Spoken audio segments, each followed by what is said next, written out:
Today, we are going to break down some episodes of Shark Tank. And if you're not familiar with Shark Tank, individuals are thrust into this crazy environment where they have to pitch and sell their product to some of the most successful entrepreneurs of all time. This is a great lesson for all of you that are trying to grow businesses, to connect with people within organizations or get that promotion or raise and see how to effectively connect with people at the highest levels. My company is BedJet, and I'm seeking $250,000 for 10% of the company. So I first want to start off with the realistic nature of this. This is a TV show. This is not how meetings typically go. With some of these people, it may be harsh on the way that they're presenting their business, but this is tough. They're playing up the drama of television. So this is not an easy situation to go into, nor is it realistic by any means. In the wintertime, never get into another chilly bed with cold feet ever again. So typically when I'm going into a big meeting, I want to really understand the person on the other side of the table, specific pain points, challenges, where they've had success, where they've had failures. And I'll ask them questions before I dive into anything. And then I'll get into how I can provide value, how I can provide a solution. I never go in and sell anything. If it was me, I would do as much research about these sharks as possible. The BedJet is the world's first ultra-rapid and affordable cooling, heating, and climate control system. So what he did do a good job of is he used logic, he used a little bit of humor, he expressed how it would make people feel. So he did a good job in terms of that. On the flip side, it feels really salesy. So typically, if I'm looking at an investment or strategic partnership, what I am listening intently for is what is that hook that grabs me in? What is it that is like, wow, I get that? Because if a business cannot get somebody to stop in that first 3 seconds and be like, oh, that's interesting, then it's really gonna struggle to create traction. How'd you come up with this? I used to be an engineer on the NASA spacesuit program, and I was responsible for some of the cooling and heating and climate control systems of the suit. So that is interesting. When he told that story, A, that intrigued me, it piqued my interest, and B, it didn't come off like a sales pitch. If it was me, this is where I would have started the story. You can see as soon as he says that, it piques the interest of the sharks. It makes him feel more credible. The retail price for this is going to be $4.99. I think the price is nuts. Not a chance in hell. The devil himself won't pay you for that. So he's completely lost them at this point, is that he hasn't, again, done his homework or research to understand what the sharks are looking for. Again, you can have a great pitch, you can have a great product or service, but if you don't back it up with some proof that there is a market for it, you're gonna get eaten alive in the Shark Tank. Do you have any orders at that price point? We have a PO for $1.1 million. Now, do you see how the tone shifted dramatically once he said that he had a $1.1 million purchase order? Why the hell he didn't start with that makes no sense to me at all. So I would start off by saying, hey, listen, I'm a NASA engineer and I discovered this problem, and tell a story about how you discovered the problem. So I created this solution to achieve X, Y, and Z, and we've only been in business for X months and we've already got a $1.1 million purchase order from this company. What separates us from everyone who's come before? We are the only product that is ultra rapid. Okay, every other product. Okay, no, wait, before you go and pitch me, right? I asked a question, and because what I want is a technical answer. And this is the reason I have a problem with the word pitch. It's because people react negatively to it. Do you like when a telemarketer calls you up and tries to sell you something? No, you don't. It's annoying as hell. You never like to be sold to, but you do like to buy. I want a technical answer on why that's better or different or whatever you think your secret sauce is in the device. Okay, there's no product in the world that will heat a king-size bed to feel like the sheets came out of the dryer in 3 minutes. And what allows that to happen? Again, I didn't ask for the pitch. We're the only product that uses direct convection air. So another thing is, and I know why Mark is getting frustrated, it's not just because he feels like he's being pitched something, but he asked a question. And I see this all the time and I don't understand why people do this. If somebody asks you a question, answer it. Especially somebody at his level, they don't have patience, they don't have time. And she says, honey, let's get it. And he says, how much is it? And he goes, $500. They both have a heart attack and they leave. I would say that if somebody is challenging you, it depends on the type of challenge that they're doing, but in this instance, when it comes to pricing, I would throw it back to them in a respectful way and say, listen, I value that input. It's a great data point. What do you believe the price should be? Then I find out. 100 million bedrooms in America. I get all that. No, you don't. The market's so big. I want to go back to what I asked. All right, he just told the shark that he doesn't get it. But you pushing back and telling somebody that's had way more success than you that you know nothing or you don't know what you're talking about is the worst move that you can make in a boardroom. Mark, if you don't listen to me, I'm going out. That's a really good question. I'm out. Did you hear that? If you do not listen to me, they do not feel heard. Same with Mark. Mark and Lori both had the same reaction. Asking a question, not getting an answer. Never do that, especially when you're dealing with very sophisticated and successful people. They do not have time to waste. Lori, it's hard to keep up with all the questions. I get it, but I was shouting. It's difficult to keep up with all the questions. That's your job going into this. So the best way to do is to know your information frontwards and backwards. Know everything about your product.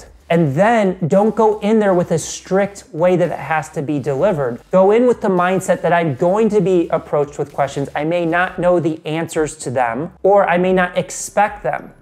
You know, Mark is right. Whenever you were asked a question, you went into Sales mode. Coloring it, and you went into sales mode.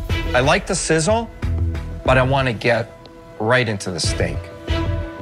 Especially when you worked at NASA as an engineer. Somewhere along the way, somebody churned you. I think I wanted more, I didn't get more, I'm out. Thank you. So there, he's saying that it's not an issue with the product, it's an issue with him. It's an issue in the way that he delivered it. And what most people don't realize is that when you're looking to invest or partner with somebody, like the person is often more important than the product or service. Because you will spend more time with them ultimately than your family or your friends. Because business is such an intricate relationship. And a lot of times when the sharks even say this on episodes is like, can I really deal with this person day in and day out? And if people can't buy into you and your ability to connect with people, especially people at a high level, can't buy into you as an individual that's gonna make something successful, people will turn out and you'll automatically lose their attention. Hi, I'm Neil Desai and I'm the owner of KDAP.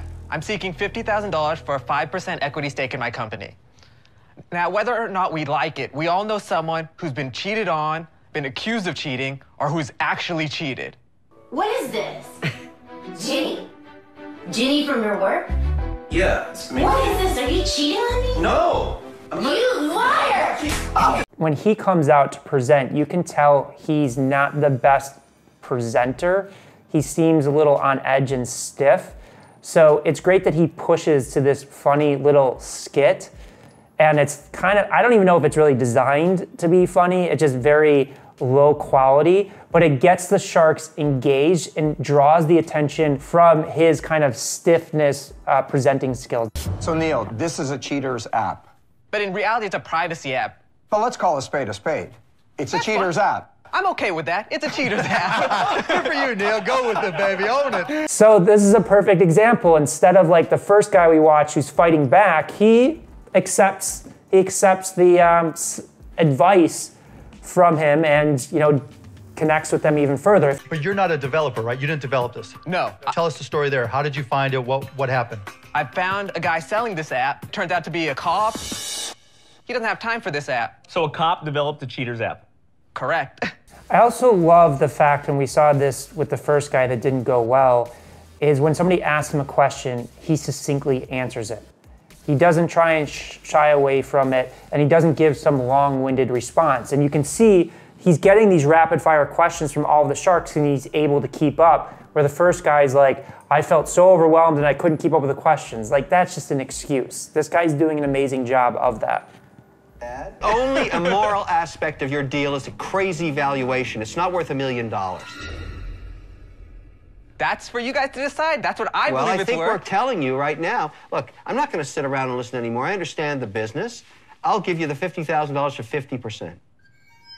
So the interesting thing is he went back to the Sharks and say, that's for you to decide. He didn't put up a wall and say, no, this is what it's worth. This is all I'm taking. He's opening himself up. He may not get the terms that he's looking for because that was a pretty big sizable chunk that he's asking for, but at least the conversation isn't dead. Are there any other apps that you could use this programming code base for that you've considered?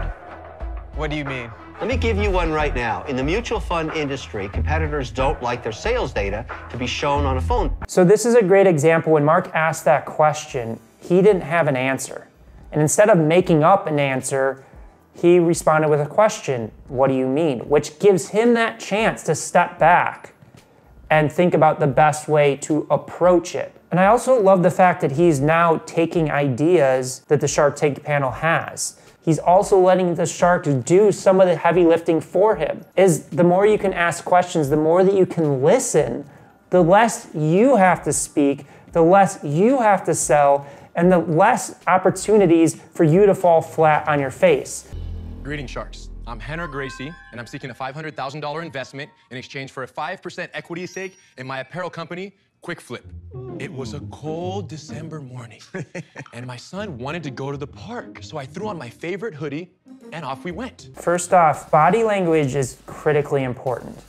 And he walks in very straight, very confident, and he's delivering his message with confidence. The only tip that I would give is he puts his hands like this, and I've trained for keynote speaking, and you want to try and avoid putting your hands before this in front of you because it's closing you off from your audience, and it kind of dilutes the rest of the confidence that he conveys. Now, his ability to articulate and his stature does overcome that.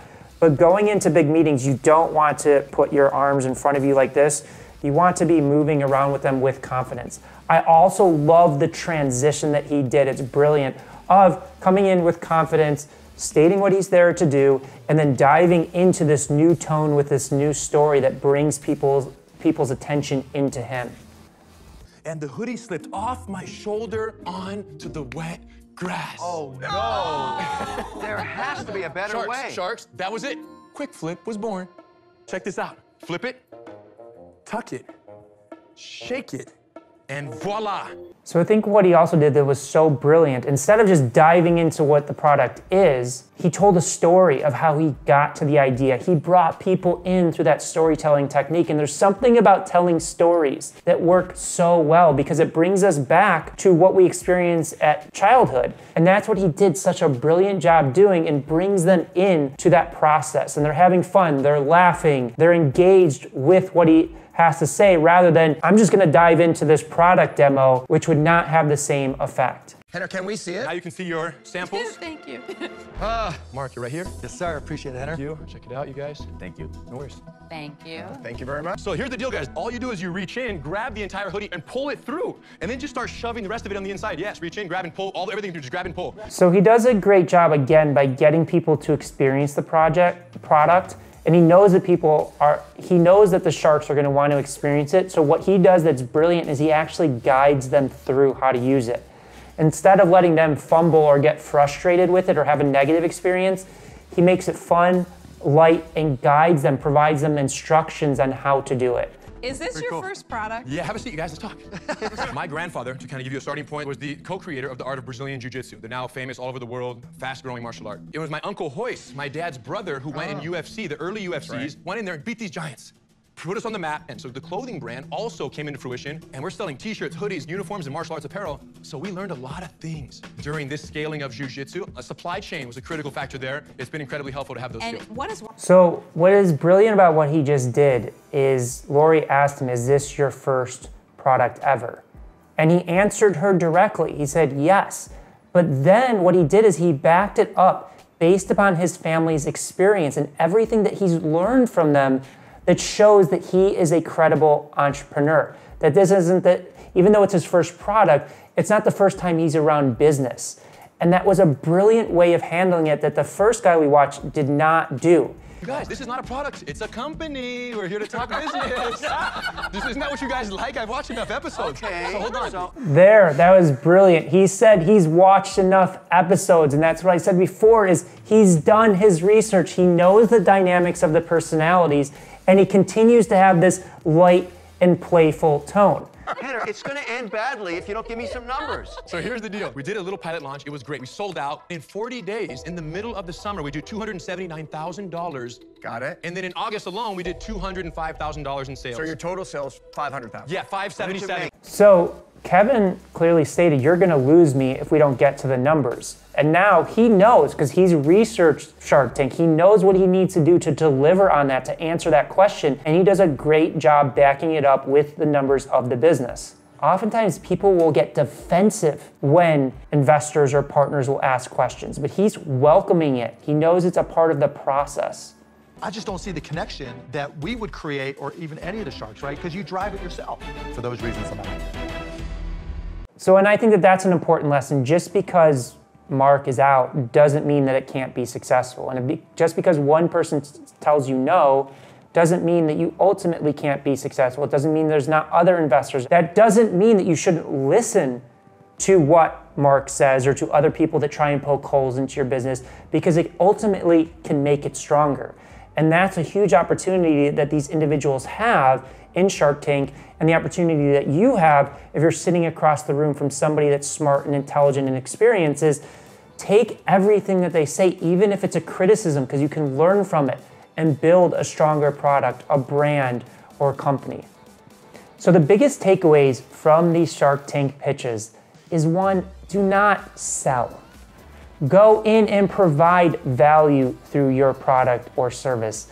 We all know the pains of getting cold called by telemarketers and then trying to sell us or hawk stuff. Connect with the people. You've seen in these different instances where somebody goes in, the first guy is just trying to sell, sell, sell. He's not listening, he's not paying respect, he's not asking questions, versus the last guy that's entertaining, engaging, even if he gets criticized, he's open to it. What can you learn from the way that they're reacting to switch gears? Again, the last guy, he clearly said he did his research.